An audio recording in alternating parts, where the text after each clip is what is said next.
Berbagai simulasi menunjukkan keunggulan Ridwan Kamil atas kandidat lainnya.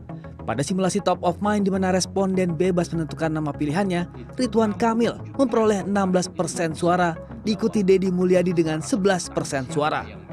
Sedangkan pada simulasi semi terbuka dengan 26 nama calon gubernur, Ridwan Kamil memperoleh 36,8%, diikuti Deddy Mulyadi dengan 31%. Sedangkan nama-nama lain tak satu pun yang mampu menembus 10%.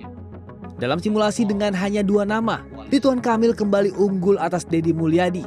Politisi Partai Golkar tersebut meraih 56% suara, sementara Deddy Mulyadi yang kini merupakan politisi Partai Gerindra meraih 35% suara. Hasil kerja merupakan alasan utama para responden memilih Ridwan Kamil sebagai Gubernur Jawa Barat pada survei tersebut.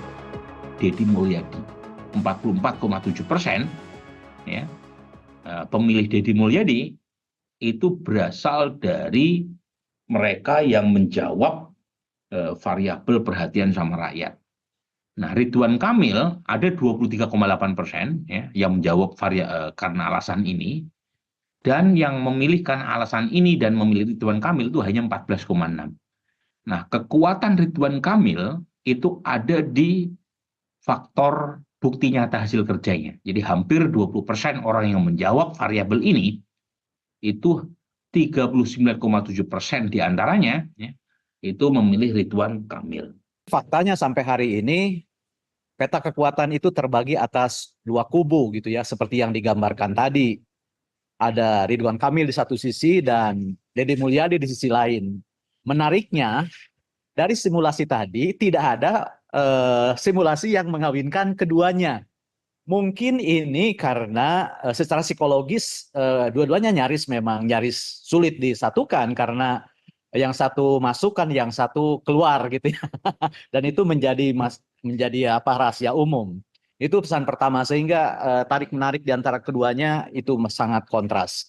Kemudian pesan kedua yang sangat jelas juga adalah ini penting ya. Penting bagi Golkar di satu sisi, yang sama pentingnya bagi Gerindra dan kawan-kawan di sisi lain gitu.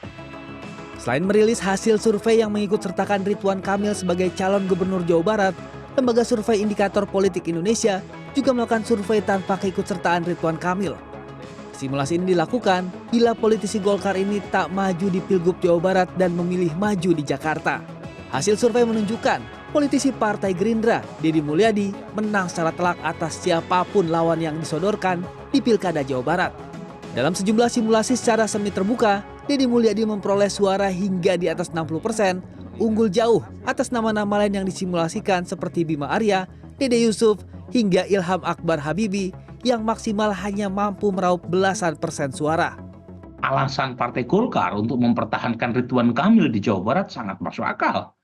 Ya, karena bagaimanapun Ridwan Kamil punya potensi cukup lumayan untuk memenangkan kontestasi elektoral di Jawa Barat. Dan buat Golkar, ya, membawa Ridwan Kamil ke Jakarta belum tentu membawa kesuksesan. Sementara Golkar akan kehilangan kesempatan untuk mendapatkan posisi nomor 1 di provinsi paling padat se-Indonesia. Jadi artinya apa? Political habitat Ridwan Kamil untuk Pilgub ini ya Jawa Barat gitu ya. Oleh karena itu ketika dia digeser ke Jakarta atau ke daerah lain, ya saya bilang ya seperti menanam kurma, ya seperti menanam kurma di Indonesia, ya mungkin tumbuh gitu ya, tapi tidak akan menghasilkan buah. Nah, apalagi misalnya tadi selain dilihat dari habitat politiknya, ada juga entry Gubernur Kamus Presiden Jawa Barat, juga ternyata tadi tingkat kepuasan yang sangat tinggi gitu ya terhadap kinerja Ridwan Kamil. Jadi menurut saya ini pesan yang sangat terang benderang. Sejumlah pengamat politik menilai, bila Ridwan Kamil nantinya memutuskan memilih Pilkada Jakarta, maka hal tersebut akan menguntungkan para kompetitor dan partai pendukungnya. Lembaga Survei Indikator Politik Indonesia mengklaim margin of error survei mencapai plus minus 2,8% dengan tingkat kepercayaan 95%.